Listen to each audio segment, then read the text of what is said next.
It says that Manoah's wife was barren twice in this verse. And if God had not intervened, Samson would not be there. And because God intervened, Samson had expectations that he was to live up to. And the first one is that he would be a Nazarite from the womb. And so the law of the Nazarites has 3 main points. They are not to eat or drink anything that's a product of the grapevine. They are not to eat or touch anything that's unclean, and they are not to shave their heads. And so his mother got an altered set of those instructions. She was not to eat or drink anything of the grapevine. She was not to eat anything unclean, and she was not to shave Samson's head whenever he was born. And in Numbers 6, verses 1 through 21, it talks about the law of the Nazarites. Now, I'm not going to read that tonight, but it talks about it there. Next, we see Samson as a young man.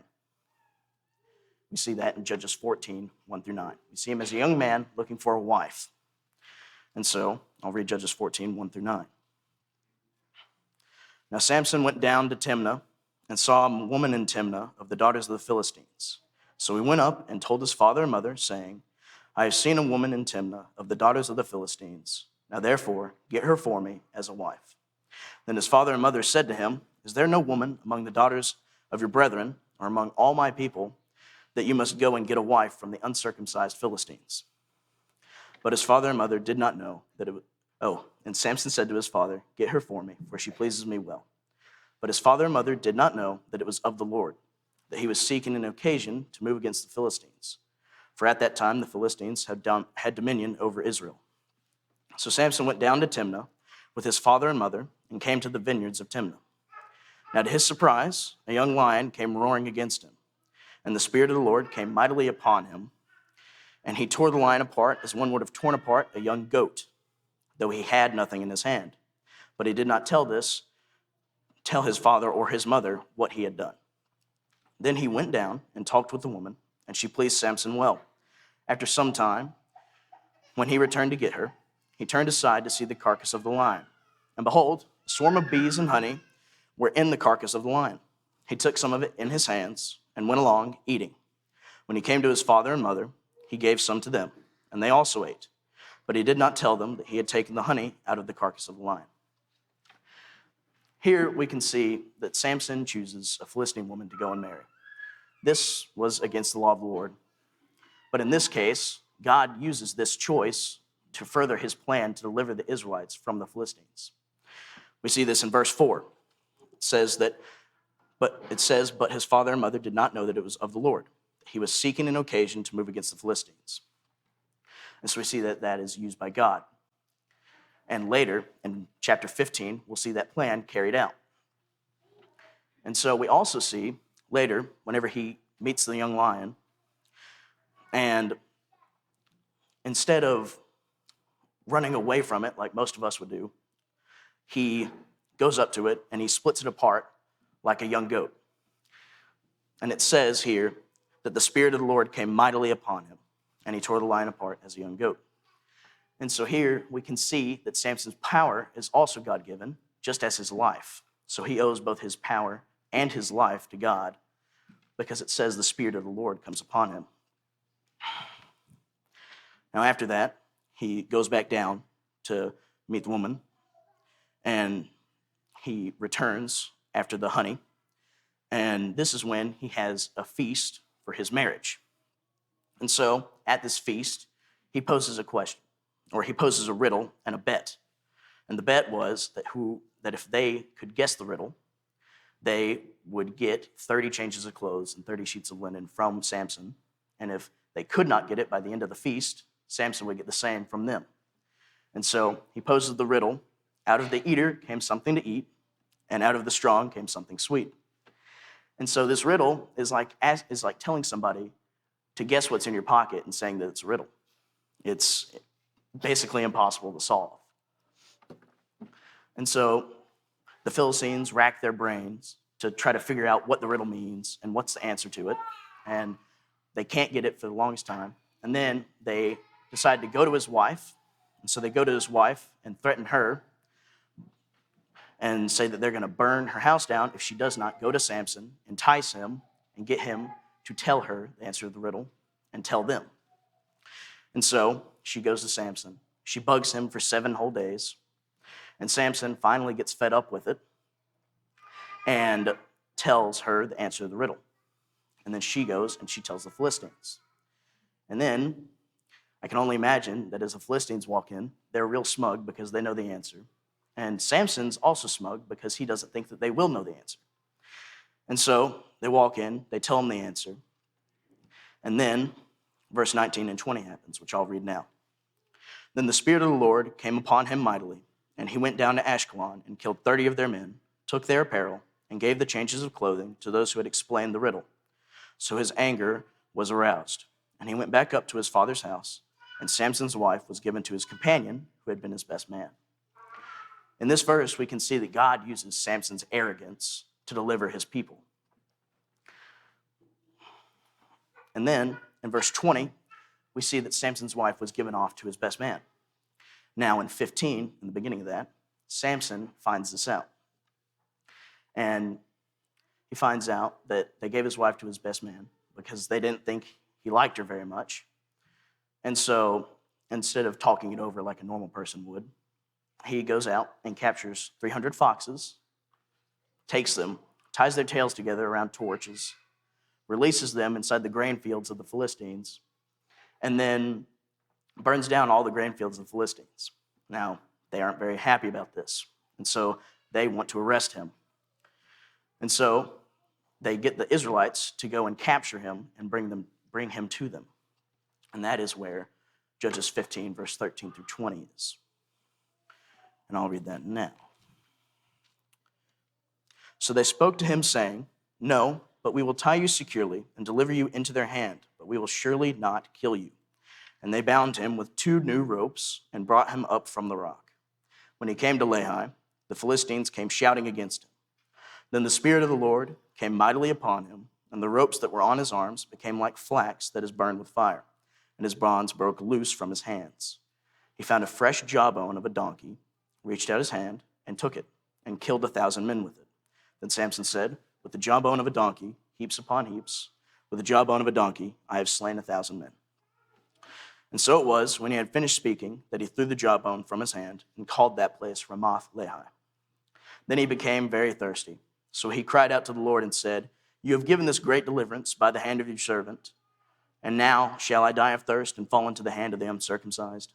So God split the hollow place that is in Lehi, and water came out, and he drank, and his spirit returned, and he revived. Therefore he called its name En-Hakkore, which is in Lehi to this day, and he judged Israel 20 years in the day of the Philistines. So we see Samson here. He gets captured by the Israelites. They bind him with 2 new ropes, thinking that would stop him. They bring him to the Philistines, and they come against him. And as they come against him, God melts the ropes off of Samson's arms. It says they melted like flax does.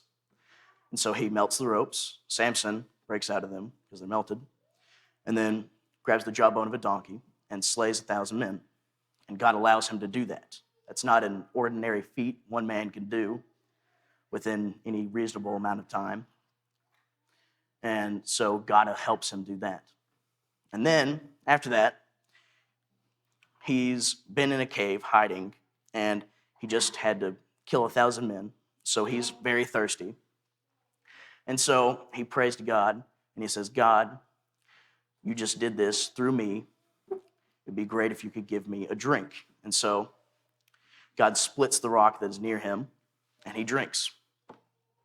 We can see here that God's plan from 14 is carried out. And so Samson judges Israel for 20 years.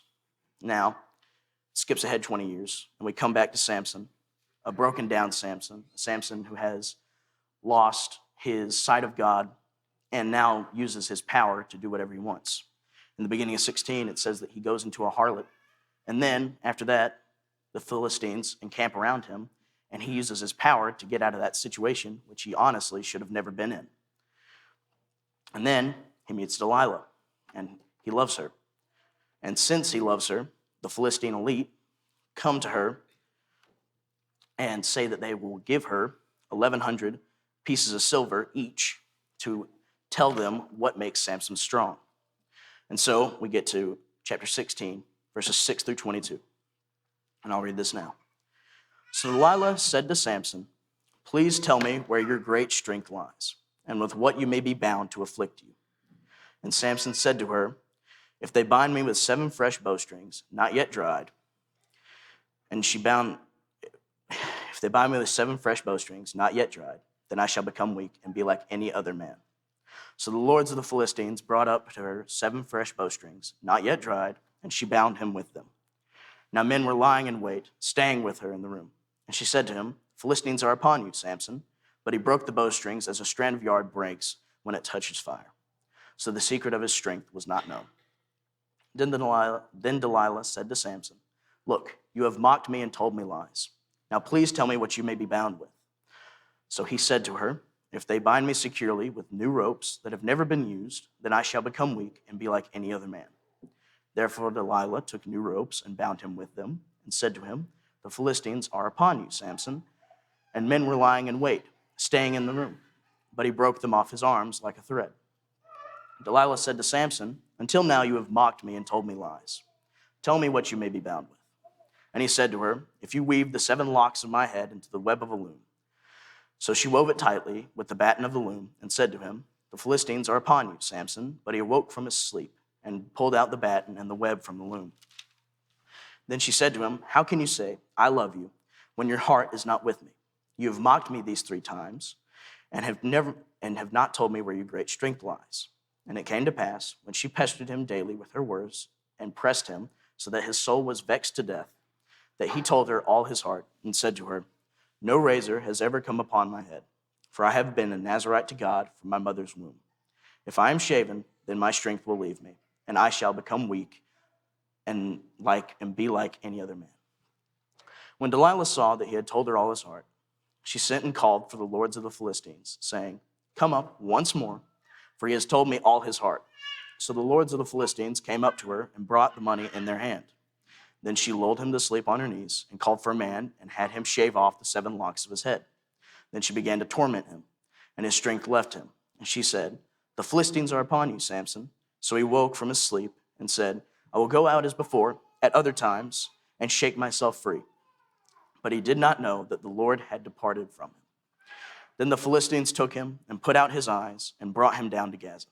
They bound him with bronze fetters, and he became a grinder in the prison. However, the hair of his head began to grow again after it had been shaven. And so we see throughout this entire encounter, Samson is no longer acting like a judge of Israel at all.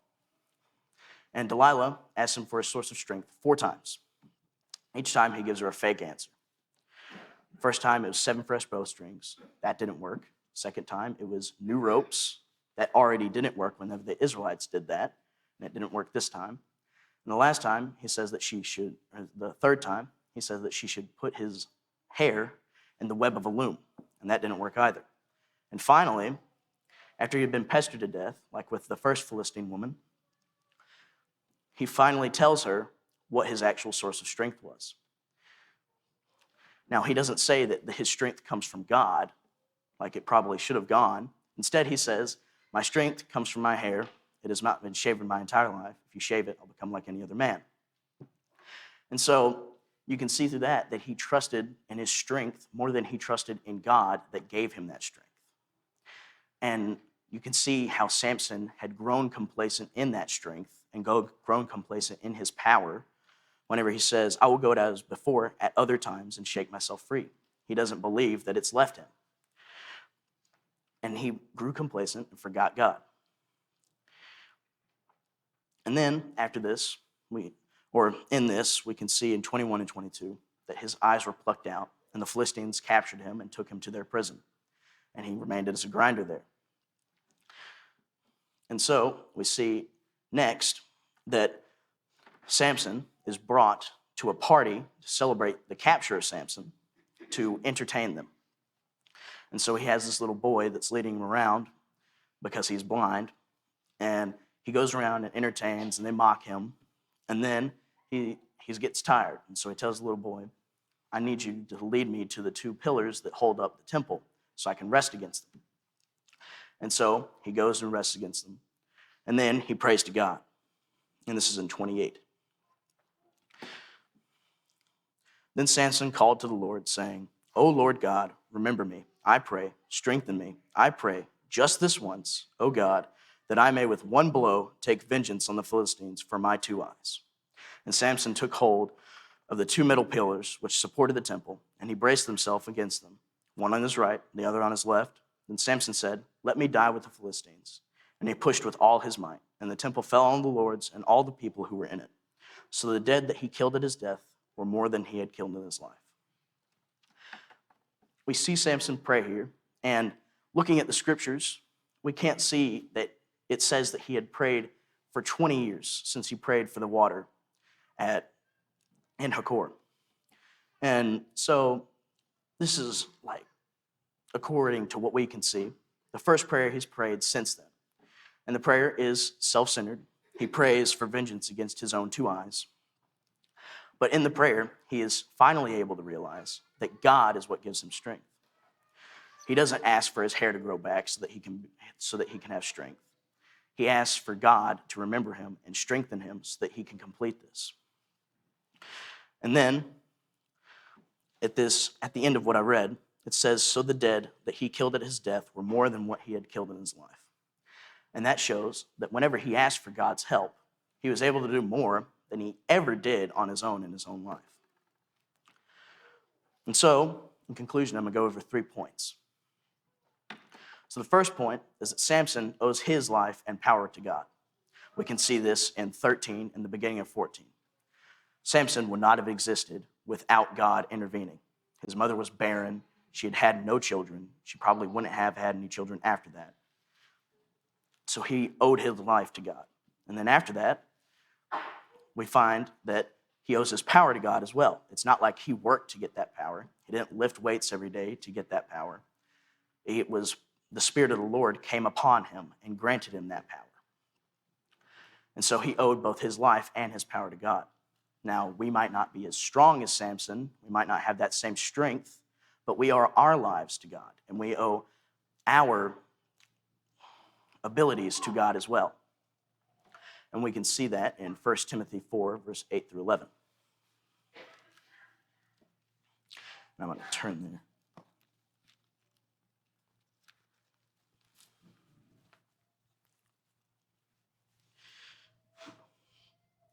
I'll go ahead and read. For bodily exercise profits a little, but godliness is profitable for all things, having promise of the life that now is, of that which is to come. This is a faithful saying and worthy of all acceptance. For to this end we both labor and suffer reproach, because we trust in the living God, who is the Savior of all men, especially of those who believe. These things command and teach. So in this, we see that godliness is profitable for all things, having promise of the life that now is. So Samson, in his life, he trusted in his temporary strength that God granted him instead of the permanent God that granted him that strength. In our lives, we do the same thing.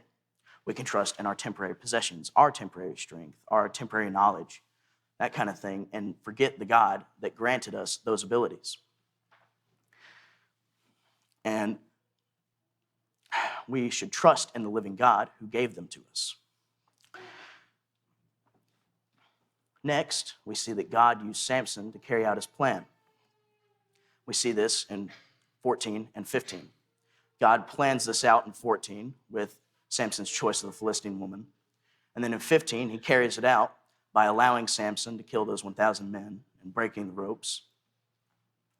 And so Samson carries out this plan with the strength that God gave him. And God today uses us for his plan that's now. We have our God-given abilities. Someone might be a strong speaker or a better singer or be able to talk to anybody in any place, and they can use those things to carry out God's plan today. And we see this in Matthew 5, verse 13 and 16. Go ahead and turn there.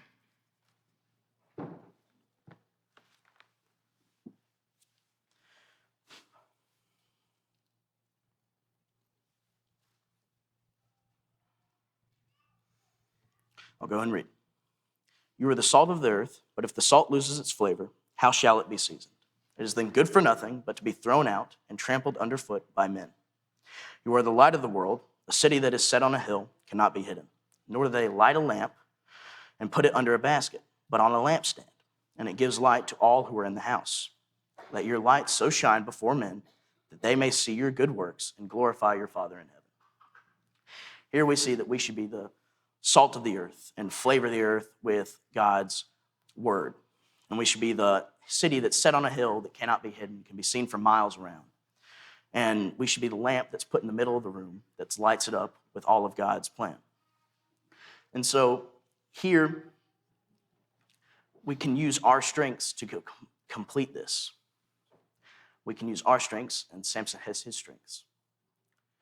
Lastly, we see that Samson grew complacent and forgot God. In 16, we see a Samson who is completely different from the first Samson. He's no longer acting like a judge.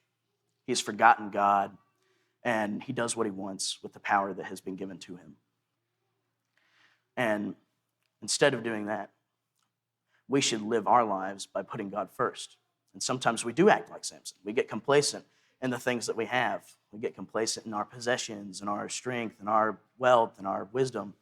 We get complacent in those things, and we forget the God who gave us those. And in Hebrews 11, verse 32 through 35, it speaks of Samson as a character of faith.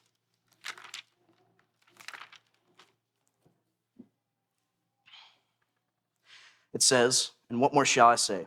For the time would fail me to tell of Gideon and Barak and Samson and Jephthah, and also of David and Samuel and the prophets, who through faith subdued kingdoms, worked righteousness, obtained promises, stopped the mouths of lions, quenched the violence of fire, escaped the sword, out of weakness were made strong, became valiant in battle, turned to flight the armies of the aliens. Women received their dead raised to life once again." So in these verses, the things that I think apply to Samson are the weakness were made strong, became valiant in battle, and turned to flight the armies of the aliens.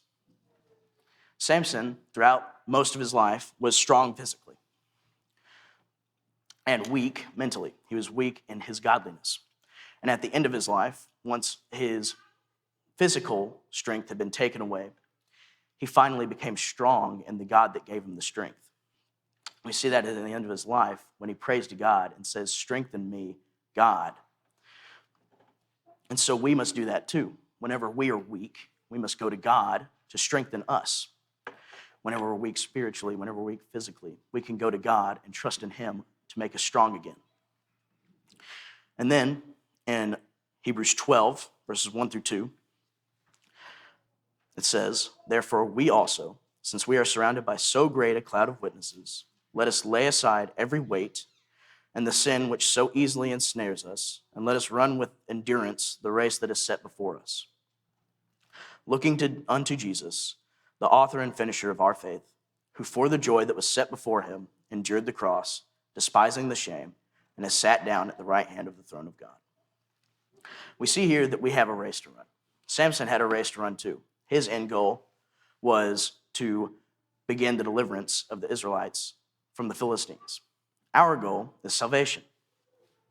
And it says here that there are things that easily ensnare us and sin which weighs us down. We have obstacles and we have hurdles that we've got to get through in this race to salvation that God can help us through. God can help us overcome them if we trust in him. Samson might not have trusted in him through his life, but we have to trust in him through ours. And so, if you want a God that you can trust in always, it would be great if you got baptized tonight, because there's no better time than the present. And come as we stand and sing.